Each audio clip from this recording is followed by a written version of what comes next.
ETFs versus index funds. Which is better for European investors? Getting this wrong can cost you real money. So let me use my 19 years of professional investing experience, during which I invested hundreds of millions of euros in these funds, to explain the difference between ETFs and index funds and to reveal which is better in your European country. What's more, I'll show you why Jack Bogle, the creator of the first index fund, warned investors against using ETFs, and in what ways that warning can still be relevant today.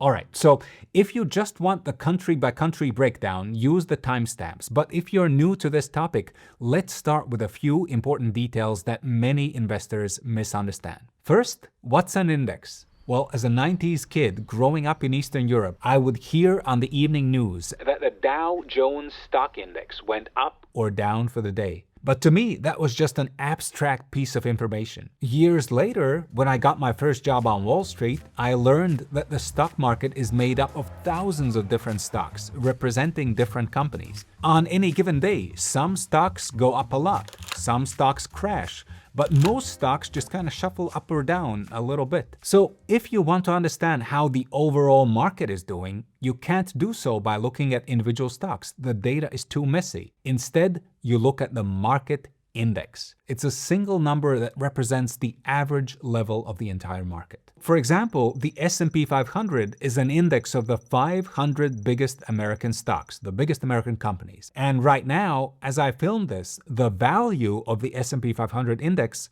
is 7,599.96. Now, what does that mean?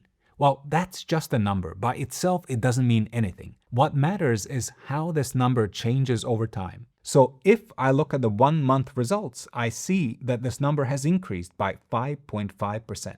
Just because the index went up, it doesn't mean that most stocks in the American market went up, because the bigger the stock, the bigger the impact that it has on the index. So what this number really tells us is that the average dollar invested in the US market became roughly $1.05. And this is where index funds come in. An index fund is an investment product that you can buy, which, before taking away fees, will give you the results of the index. So if the S&P 500 goes up 5%, an S&P 500 index fund should also go up 5%, and vice versa.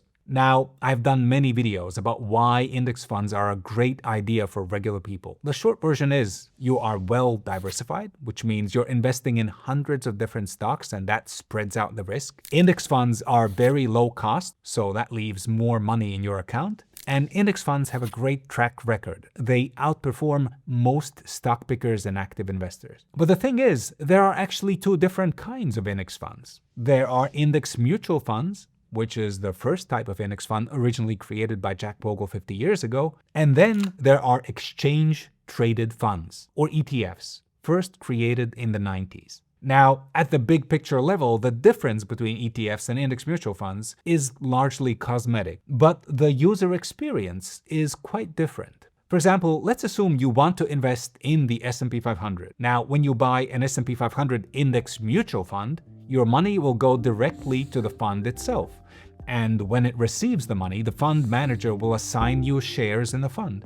And then the fund will invest your money in the shares of the 500 biggest American companies. By contrast, when you buy an S&P 500 ETF, you do so on a stock exchange. The process is basically identical to buying shares in Apple or Microsoft or some other company through your brokerage. So when you think about it, that means you don't buy the shares from the ETF itself. You buy them from another investor on the stock exchange. And this can be counterintuitive. Your money never actually reaches the ETF. It is never actually used to invest in the stocks of the S&P 500. But even so, the price of the ETF will move up and down almost perfectly in line with the movements of the S&P 500. This happens because of a technical mechanism called arbitrage. I won't explain it here because as a regular investor, you don't really need all the details. But basically, you can depend on an ETF to get you virtually the same identical result as an index mutual fund. That said, for European investors, ETFs and index mutual funds are not equally available or equally attractive. So let's explore country by country and region by region which is a better choice. We will address 4 aspects: availability, currencies, costs, and taxes. For availability, ETFs are the clear winners. You can buy ETFs in every country in Europe. As long as you can open a brokerage account and buy some stocks, you can also buy ETFs. By contrast, index mutual funds are much more restricted. Basically, a fund is only available in European countries where the fund manager has filed the paperwork to make it available. And because filing this paperwork involves costs and bureaucracy, in many European countries, there are very few index mutual funds available. Now, there are some exceptions. In the UK, you can access a wide selection of index mutual funds. In Spain, these funds are also popular for a tax reason that we'll discuss in a moment. And there's a decent selection of index mutual funds in a few other countries such as Sweden, Norway, Denmark, and Poland. But on the whole, index mutual funds are much less available across Europe than ETFs. Now let's look at the second differentiator between ETFs and index mutual funds, which is currency. ETFs are very convenient if you make your money in euros or pounds. Many ETFs are also available in Swiss francs. This means that if you have one of these currencies, you can buy ETFs without having to exchange currencies or pay exchange fees. Here's an important warning. Buying an ETF in your local currency does not remove currency risk. If you buy an S&P 500 ETF in euros, you'll still have exposure to the dollar because the ETF will buy US stocks in dollars. But it is very convenient to buy in your own currency. Now, the thing is, not every country in Europe uses the euro or the pound or the Swiss franc. In such countries, buying an ETF requires exchanging currencies. If you do this through your local bank, this is often a total ripoff, costing you 2 to 3% or more. Now, with a modern online brokerage, exchanging currencies costs much less. But with index mutual funds, you can usually avoid the need to convert currencies at all. If index mutual funds are available in your country, they are typically available in the local currency. Next up, let's look at costs. ETFs are some of the lowest cost financial products in the world. You can find ETFs which charge you literally 0.05% per year to invest your money in over 1,000 stocks all around the world. That is basically investing for free, or close enough that it really doesn't matter. By contrast, index mutual funds tend to be a little more expensive here in Europe, especially where the fund provider is a local company. So you might end up paying 0.2 or 0.3 or maybe even 0.4% per year, which is not absolutely horrible, but over the years it does add up. So how do you find out the fees before buying a fund? Well, you've got to read the key information document. This is a standardized EU document, and in it, usually you can find all the fees on the 3rd page. Now, these days, a good fee level for an ETF or index fund might typically be under 0.2% per year. Okay, and now let's look at probably the single most important factor when choosing between ETFs and index mutual funds, and that is taxes. To be clear, in most European countries, it does not make any difference for your taxes whether you buy ETFs or index mutual funds. But in a few countries, it does make a big difference. So let's go alphabetically through the European countries where this choice really matters. First up, Bulgaria. ETFs have a big tax advantage because if they are sold on a qualifying stock exchange, no capital gains tax applies. Denmark. Certain distributing index mutual funds benefit from a taxation regime called the realization principle. This means you only pay capital gains tax when you sell. By contrast, ETFs are taxed every year on unrealized capital gains. Hungary. ETFs have an advantage because, unlike index mutual funds, ETF capital gains are not subject to social contributions. Then we have the Netherlands. Certain distributing index mutual funds, called fiscale beleggingsinstelling funds, have modest tax advantages compared to ETFs. Basically, they allow investors to recover dividend taxes withheld by foreign governments from the stocks inside the fund. Slovakia. ETFs have a massive tax advantage. If it's the right kind of ETF and if it has been held for at least 1 year and is traded on a recognized stock exchange, it can be entirely exempt from capital gains tax and health insurance contributions. Index mutual funds don't have this benefit. In Spain, index mutual funds get better tax treatment than ETFs. That's because with index mutual funds, you can move your money from fund to fund without paying capital gains tax.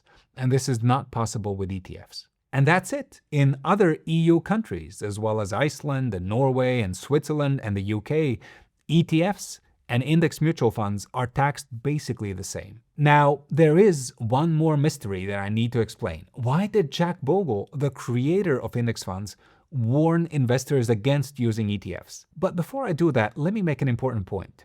When it comes to investment taxes, we've only covered a small fraction of what you need to know, depending on the country where you live. Taxes impact what kind of investment accounts you should use, when you buy and sell investments, and much more. And if you want to discover what is the optimal way to start ETF or index investing in your European country, including all the local tax knowledge and all the practical insights, like how to choose funds or which brokers to use and so forth, I've got a step-by-step training called the Index Masterclass, which you might really enjoy.